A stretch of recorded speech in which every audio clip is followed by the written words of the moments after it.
Un soir d'hiver, dans un café tranquille à Paris, j'ai assisté à une scène que je n'ai jamais oubliée.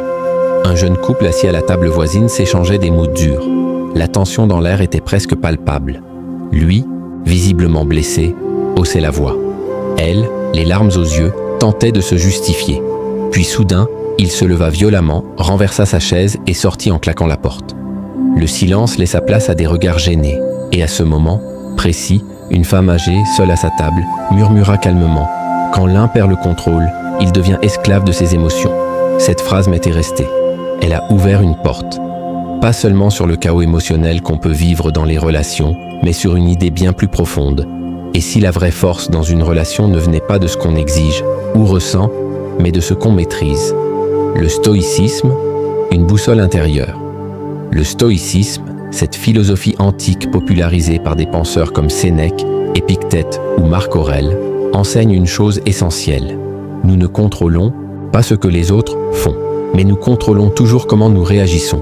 C'est une idée simple en apparence, mais profondément puissante dans les relations humaines. Car soyons honnêtes, combien de conflits naissent non pas des actes eux-mêmes, mais de notre incapacité à les encaisser sans réagir excessivement. Le stoïcisme n'est pas une philosophie du froid ou de l'inaction. C'est une discipline du feu intérieur, celle qui permet d'aimer sans posséder, de dialoguer sans accuser, de se retirer sans fuir. Dans un monde où les émotions sont parfois glorifiées au détriment de la stabilité, le stoïcisme rappelle une vérité essentielle. La paix dans une relation commence par la paix en soi, une base solide, la maîtrise de soi avant tout. Dans la philosophie stoïcienne, l'autodiscipline n'est pas une contrainte, mais une libération.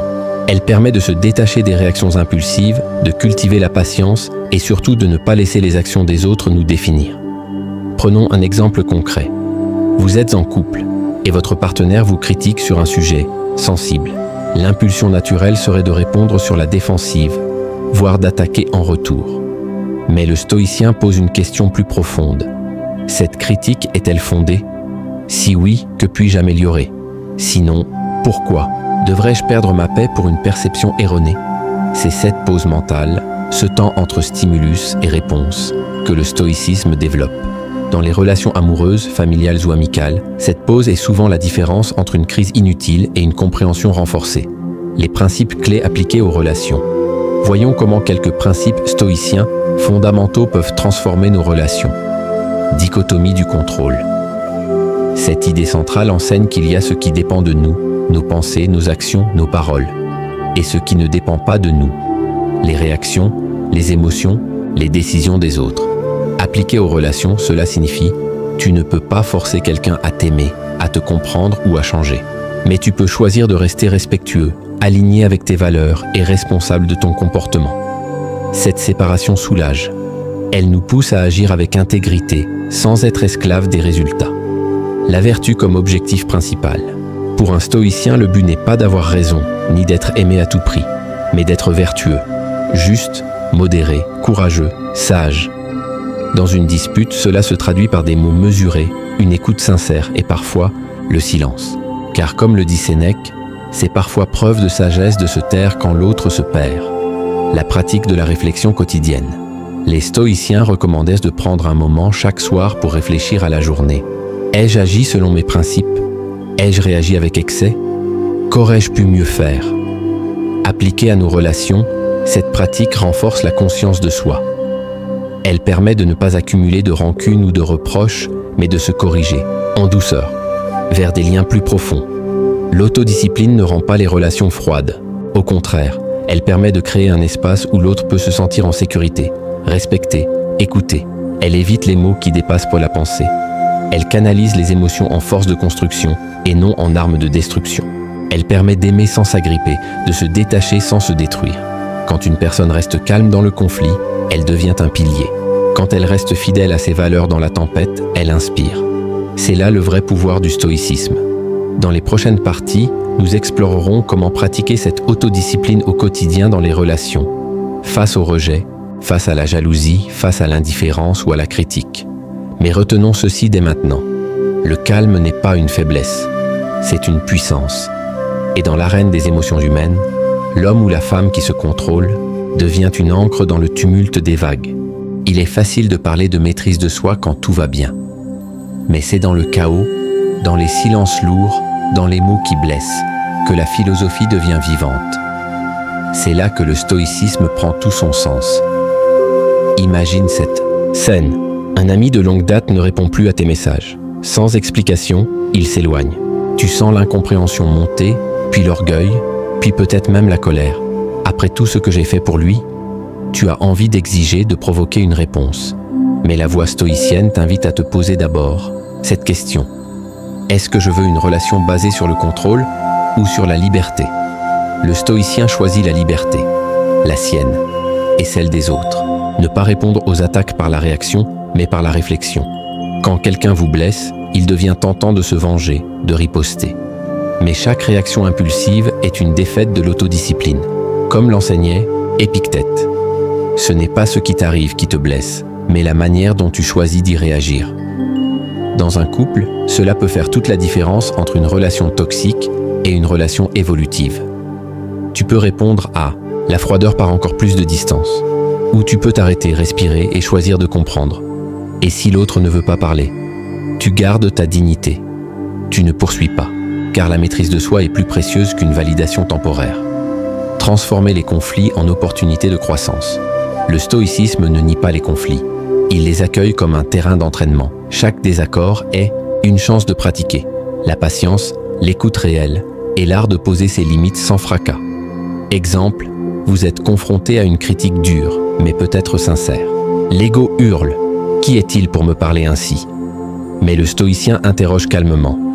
Cette critique contient-elle une part de vérité? Et même si elle n'en contient aucune, tu peux choisir de ne pas la laisser t'ébranler. Car ce n'est pas le rôle de l'autre de maintenir ta paix intérieure. C'est ton devoir à toi. La pratique du recul émotionnel dans la communication. Il est fréquent dans les relations que nos mots soient dictés par nos blessures passées. On n'écoute pas pour comprendre, on écoute pour répondre. On projette, on interprète, on attaque. Mais la discipline stoïcienne t'apprend à ralentir. Avant de parler, tu respires. Avant de juger, tu questionnes. Avant de conclure, tu observes. Cette forme de retenue n'est pas de la froideur. C'est de l'amour mature. C'est ce qui rend un dialogue possible même dans la douleur. Un stoïcien ne cherche pas à éviter les tensions, mais à y répondre avec intégrité. Cela implique parfois de dire des vérités difficiles, mais toujours dans le calme, sans cruauté. Savoir se retirer sans abandonner l'amour. Il arrive qu'une relation ne puisse être sauvée. Et le stoïcien sait l'accepter. Non par indifférence, mais par lucidité. Tu peux aimer quelqu'un et pourtant t'éloigner. Tu peux souhaiter le bien tout en comprenant que rester vous détruit tous les deux. Le stoïcisme enseigne que l'amour véritable n'est pas attachement. Il est don libre. Et parfois, ce don consiste à partir en paix. Ce retrait n'est pas une fuite. C'est un choix conscient de préserver son équilibre, sa clarté, sa vérité intérieure. Et bien souvent, c'est en se retirant dignement qu'on inspire le plus. Le pouvoir tranquille de la constance. Les relations durables ne se bâtissent pas sur l'intensité. Elles se construisent sur la constance. Et la constance demande de la discipline. Le stoïcien ne suit pas ses humeurs. Il choisit chaque jour d'être fidèle à ses principes. La patience, l'honnêteté, la bienveillance, la responsabilité. Quand l'autre traverse une tempête, tu restes ancré. Quand tu es tenté de t'éloigner par orgueil, tu choisis de rester par amour. Ou de partir mais sans haine. Tu deviens une présence stable, une force tranquille. Le stoïcisme n'est pas une méthode miracle pour éviter les conflits. C'est une école de rigueur intérieure qui te prépare à aimer sans dépendre, à donner sans attendre, à être en relation sans t'oublier. Lorsque tu fais de l'autodiscipline un art de vivre, tu ne deviens pas insensible. Tu deviens invincible. Dans les liens humains, cette force est rare. Elle attire, elle élève, elle transforme. Alors la prochaine fois que l'émotion te submerge, rappelle-toi ceci. Le calme n'est pas faiblesse. Le recul n'est pas abandon. Le silence, parfois, est la forme la plus pure d'amour. Il y a quelque chose de paradoxal dans la nature humaine. On aspire à la paix dans nos relations, mais nos réactions impulsives sabotent souvent cette paix. On veut être compris, écouté, aimé. Mais sous la pression, c'est souvent la colère, la peur ou l'orgueil qui parlent à notre place. Et si la clé de relations plus profondes, plus stables, ne résidait pas dans ce que l'autre nous apporte, mais dans ce que l'on maîtrise à l'intérieur de soi. C'est là que le stoïcisme révèle toute sa puissance. Traverser les tempêtes à deux, dans chaque couple, il y aura des orages, des désaccords, des silences pesants, des blessures qu'on ne sait pas comment guérir. Ce sont des moments où la passion ne suffit plus, où les promesses seules ne tiennent pas. C'est ici que l'autodiscipline stoïque devient un pilier. Prenons l'exemple de Julien et Aïcha, ensemble depuis 8 ans. Quand Julien a perdu son emploi, leur couple a vacillé. Stress, frustration, distance émotionnelle. Les disputes devenaient fréquentes. Mais au lieu de céder à la panique, Aïcha s'est appuyée sur sa pratique quotidienne du stoïcisme. Elle notait chaque soir ses émotions, identifiait ce qu'elle pouvait contrôler et faisait preuve d'un calme désarmant. Elle posait des limites quand il devenait trop dur, mais elle ne répondait jamais par l'agressivité. Julien lui-même dira plus tard « Ce n'est pas l'amour qui m'a retenu, c'est sa stabilité. Elle m'a montré qu'on pouvait être solide même quand tout vacille. » En se maîtrisant, elle a permis à Julien de se recentrer. Ils ont traversé la crise ensemble, pas en évitant la douleur, mais en la vivant avec courage et responsabilité. Renforcer la résilience. À deux, être en couple, ce n'est pas vivre sans problème. C'est apprendre à devenir une équipe face aux problèmes. La philosophie stoïcienne enseigne que chaque difficulté est une opportunité, une chance de grandir, de clarifier ce qui compte vraiment, de renforcer le lien au lieu de le briser. 1. Autre témoignage, celui de Leïla et Sarah, mariées depuis 5 ans. Leïla souffre d'anxiété chronique. Sarah, passionnée de stoïcisme, a appris à ne pas prendre personnellement les réactions parfois excessives de Leïla. Elle applique la règle stoïcienne « Ce qui ne dépend pas de moi ne doit pas voler ma paix ». Au lieu de répondre par la peur ou le repli, elle répond avec stabilité et compréhension. Et c'est cela que le stoïcisme offre, une résilience partagée. Chacun devient un refuge pour l'autre, non pas parce qu'il contrôle tout, mais parce qu'il se contrôle lui-même. Transformer la communication. On croit souvent que bien communiquer, c'est bien parler. Le stoïcisme nous enseigne que bien communiquer, c'est d'abord bien écouter. Nous avons 2 oreilles et une seule bouche, pour écouter 2 fois plus que nous ne parlons. L'écoute active est une forme d'autodiscipline. Elle demande de faire taire l'ego, de suspendre le jugement, de créer un espace où l'autre peut vraiment s'exprimer. Appliqué à une dispute. Tu n'interromps pas. Tu ne prépares pas ta réponse pendant que l'autre parle. Tu cherches à comprendre ce qu'il ressent derrière les mots. Et dans le moment de répondre, tu choisis des mots clairs, sans agressivité, sans manipulation. Tu ne cherches pas à gagner. Tu cherches à bâtir. La communication devient alors une pratique d'élévation mutuelle, pas une arène de confrontation. Une relation plus stable et plus épanouissante. À force de discipline intérieure, une chose étrange se produit. Les conflits diminuent naturellement. Non pas parce qu'ils n'existent plus, mais parce qu'ils ne dominent plus. L'autodiscipline stoïque permet de développer la patience. Tu acceptes que l'autre change à son rythme. Cultiver la gratitude. Tu ne te focalises plus sur ce qui manque, mais sur ce qui est là. Établir des limites claires. Tu respectes tes besoins sans culpabilité. Éviter l'escalade des tensions. Parce que tu sais qu'une parole retenue vaut parfois plus qu'un long discours. Et cela mène à une forme de relation rare. Une relation paisible, mature, profondément respectueuse. Comment intégrer le stoïcisme dans ta relation dès aujourd'hui? Commence un journal stoïcien. Chaque soir, note une situation où tu as manqué de calme et comment tu pourrais mieux réagir demain. Pratique une minute de silence avant de répondre dans un conflit. Cette simple pause peut transformer ton lien avec l'autre. Lis à 2 une citation de Marc Aurèle ou d'Épictète par semaine. Discutez de sa signification ensemble. Partage cette vidéo à ton partenaire si tu crois en une relation plus solide, plus consciente, plus libre. Abonne-toi si tu veux continuer ce chemin vers la maîtrise de soi, l'amour conscient et la paix intérieure. Dans un monde qui nous pousse à réagir à tout, choisir la maîtrise est un acte de rébellion. Dans un monde où les relations s'effondrent à la moindre secousse, choisir le stoïcisme, c'est choisir de construire. Pas seulement une relation plus stable, mais une relation plus humaine, plus libre, plus grande. Dans un monde souvent régi par la réactivité, les jugements impulsifs et l'émotion brute, choisir la voie du stoïcisme, c'est choisir une révolution silencieuse, une révolution intérieure. C'est décider que la maîtrise de soi, la clarté mentale et la vertu ne sont pas des faiblesses, mais les fondations d'un amour mature, d'une communication honnête et d'une relation durable. Rappelons les clés que nous avons explorées ensemble. La dichotomie du contrôle. Comprendre ce qui dépend de toi, tes paroles, tes choix, ton calme, et ce qui ne t'appartiendra jamais. Les émotions, décisions ou humeurs de l'autre. La communication stoïque.